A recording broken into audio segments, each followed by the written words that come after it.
vice cam, 55,000 flight control, 2 million for 20 million for a day na pinalamon sa SONA, hair follicle drug test at marami pa. Alam nyo, speaking nung no, ang galing ng Marcos government na mag-report. Biruin mo, report nila. Record breaking. Pinakamaraming na collectan tax ang BIR.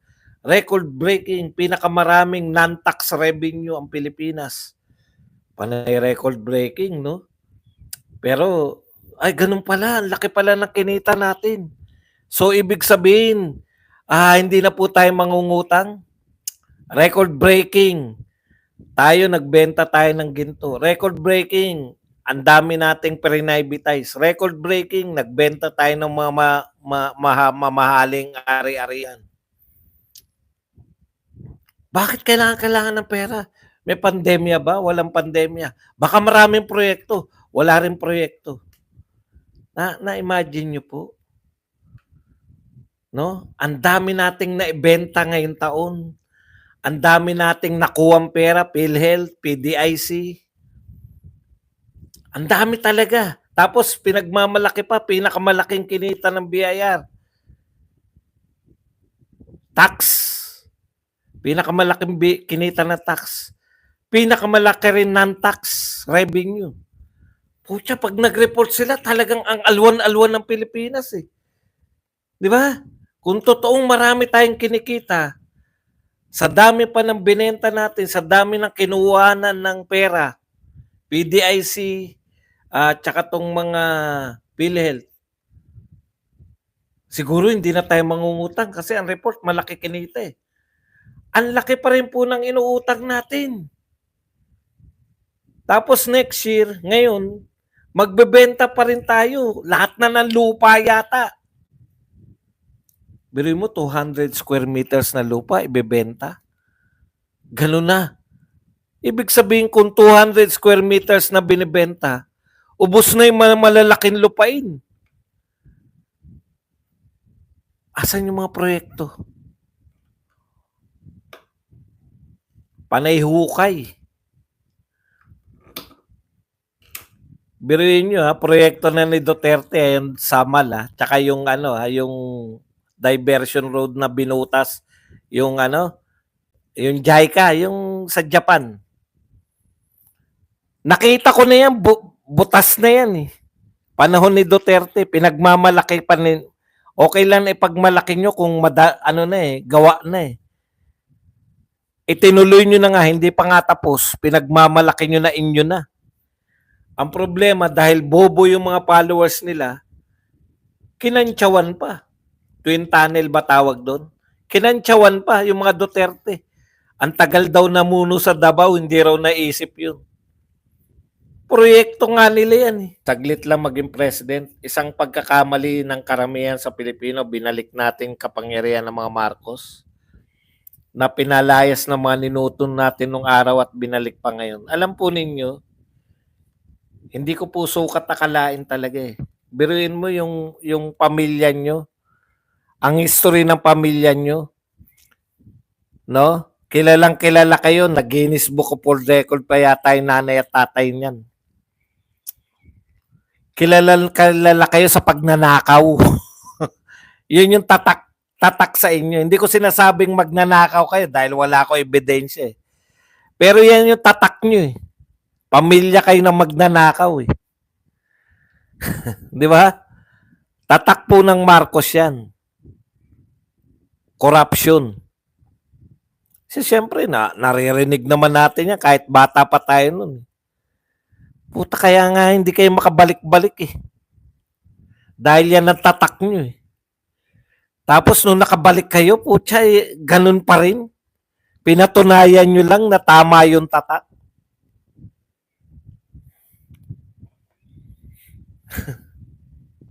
Tindi. Pero yan ay hindi fake news. Yan ay opinion ko. Ayaw mapatawag sa Tricom. Malinaw po yan. Hindi po balita yan. Yan po ang opinion ko. Bothered si BP Sara with glowing beauty emitting positivity.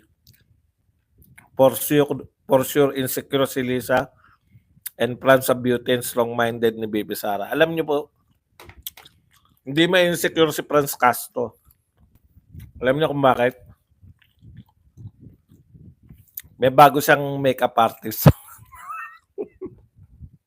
Na-recruit niya mula sa parlor. Pag walang korupsyon, hindi Marcos yun. Hindi nyo, last nyo na yan. Kaya nilulubos-lubos na nila. Wala talaga, no? Alam nyo, una, balik na tayo at na natin yung pangalan natin. Ha? Same pa rin. Yun na binintang sa tatay mo, yan pa rin bibintang sa inyo. Twin Tunnel Bypass Road, malapit matapos kay Boss Badong, kay PRRD pa yan, Tulay, Davao, Samal Bridge, tuloy-tuloy na kay PRRD pa rin. Ganun ang tatay niya, pagkakaiba lang, walang social media noon. Ngayon natin napatunayan, nasa dugo pa lang mga pagnanakaw. Kate, kaya nga minsan natatawa lang ako. Yan po ang perception sa inyo. No, tinatama lang po namin, hindi namin kayo pinagbibintangan. Ang dami niyong hindi sinasagot eh. Anong iisipin namin? Hindi niyo pinapaliwanag. Saan napunta yung pinagbentahan ng ginto? Nasaan yung maharlikapan? Nasaan yung napunta yung yung kinuha niyo sa PhilHealth? Nasaan napunta yung kinuha niyo sa PDIC? Bakit kayo kuha ng pera? Kaya ang perception sa inyo, no? Talagang terador kayo. Noise lang daw, boss. Yung mga tanong natin sa kung saan nila dinadala yung pera ng taong bayan. Walang sumasagot, no? Sino nag-fill in the blanks? Ang dami na namin tanong, eh. Yabang pa ni Quezon Escudero, no? Kung gusto nyo mag-aksaya ng oras, pumunta kayo sa korte. O yun, gusto nila mag-aksaya ng oras, nagpunta sila sa korte. Si Congressman Ungab tsaka si Vic Rodriguez. Walang government ngayon, di mo ramdam ang serbisyo. Tapos baliktad talaga sila, no? Baliktad talaga yung utak eh. BBM, tanging presidente na sinasabi niyo weak pero siya lang yung umano daw sa China na may paninindigan sa China. Anong paninindigan? Ilang beses na ba tayong binomba ng China? May ginawa ba kayo? Talaga, di ba, nasa dugo na nalayta yung pagnanakaw pero parang wala lang silang pakiramdam, ang kapal ng mga pagmumuka. At ang tingin pa nila, mga Duterte pa rin ang may problema. Tignan po ninyo ito sinabi ni Tabi. Gusto kong sabihin kay VP Sara, hindi ito usapin ng jowaan. Usapin ito ng public accountability at pananagutan. Hindi raw ito usapin ng jowaan. Usapin ng public accountability at pananagutan. Di ba nagdemanda na kayo? Puta, ano pa bang pananagutan ang gusto nyo? Tanga talaga itong mga congressman Tabi na to. Ayusin mo yung itsura mo. Matulog ka kasi. Hindi ka kasi natutulog eh. Ang sinasabi mong accountability, di ba? Tumakas ba sa impeachment nyo? Si Amy Marcos ba nagperma din ba sa impeachment ni Sara? Ay hindi po sila pwedeng pumirma dahil sila po ay senador. Yung pumipirma lang po mga congressman. Badongers, magiging invalid pala yung impeachment pag ano nga yun? Ganito po yan, no? Pag si Escudero, pinangatawanan niya yung sinabi niya, magko-convene sila, ngayon recess sila. Yan? Nauna kasi mag-recess sila bago magko-convene sila June 2. Sa pag-uusapan nila, paano gagawin nila sa impeachment, manunumpa sila bilang mga, hindi na lang senador, kung hindi mga mga impeachment judge na sila, 'di ba? Ngayon, pag-uusapan nila rules, it will take them ilang araw. Ilang araw na lang po, expired na sila. Ibang Senado na, no? So, tapos bibigyan pa nila si BP Sara ng kopya, si BP Sara 10 days bago mo isalang kasi pag-aaralan nila yung reklamo laban sa kanila eh. So kung 15 days na lang ang natitirang session, 10 araw bibigay mo kay BP Sara. Alam nga naman madaliin ni BP Sara yan. Siyempre, sasagad niya yung 10 araw. Yung usapan pa, bago magsimula, tapos na yung panunungkulan nila. Hindi sila pwedeng extend dahil hindi na sila mga senador. Kaya sabi ng magaling na Chief Justice, ay hindi pala Chief Justice, Justice ng Supreme Court dati, magaling siya na justice. Pero hindi siya magaling na politiko. Si Antonio Carpio. O ano sabi niya? Kailangan isoli yung kasi iba na rin yung composition ng mga congressman eh.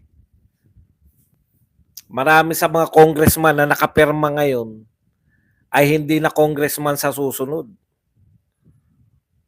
So magpapapirma na uli. Yun ay kung masusunod yung sinasabi ni Quezon Escudero. Kung ang masunod yung mga amo ni Quezon Escudero, pag madaliin sila, magko-convince sila. Mahaba ang proseso, 15 araw na lang. Imagine niyo yun. 15 days sa Senate, tapos 10 days kay BP Sara. 15 days na lang po mula June 2 ang session nila. Tapos 10 araw pa doon, bibigay nila kay BP Sara.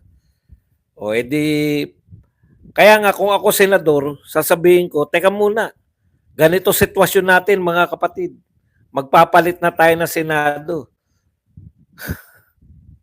Nagpatawag daw ng special session si Bangag. Paano na daw? Yun nga po yun. Yun nga po yung ibig ko sabihin. Pag nasunod po yung sinasabi ni Chis Escudero, pero pag nasunod yung mga amo niya, tuloy ang impeachment trial. Kaya nga pinagpapauna ko kung masusunod yung, ang dami ko ng topic dyan pangatlo na to. Kung masusunod yung sinasabi ni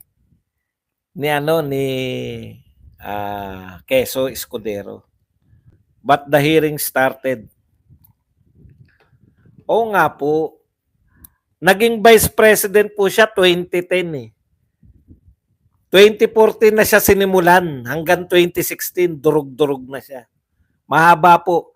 Ang sinasabi ko po kay BP Sara, kailan po siya binigyan ng confidential fund? 2022. Simulan na po siyang siraan 2023. Tapos hanggang ngayon 2024. Early stages siya sinimulan Ngayon, wala na pong talab yung paninira nila kay BP Sara. Ano pa ba ang lalaki sa paninira nila kay BP Sara? Gumawa na lang nga ng issue. Saan ba galing yung assassination attempt na yan? Di ba nanggaling na yan dahil pinikon nila si BP Sara, si Zuleika Ramos, na nakulong na sa Batasang Pambansa, binabantayan ni BP Sara, gusto pong ilipat dun sa sa may correctional. Di ba dyan nagwala? Kaya tama si BP Sara na yung purpose nila makakuha ng idedemanda sa kanya. Ayun, nagkaroon nga ng demanda yung pagte-threaten. Asas lang sila sa boto ng mga senador. Kasi tandaan po ninyo, yung vice president pwede pong kasuhan yan. Kung talaga may matatag silang kaso, katulad ng ginawa kay Laila de Lima, pwede nilang kinasuhan na lang sana nila. Eh, iba naman yung purpose talaga nila eh. Para hindi lang maging kalaban. Si BP ang in-impeach pero si Marcos ang mukhang stress. Correct.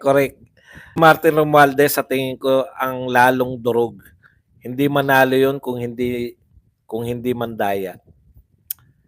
Yan yung sinasabi ko sa inyo, yung kakaisip nyo ng dayaan-dayaan, di ba? Sa totoo po, ipaubaya nyo yan sa mga politiko.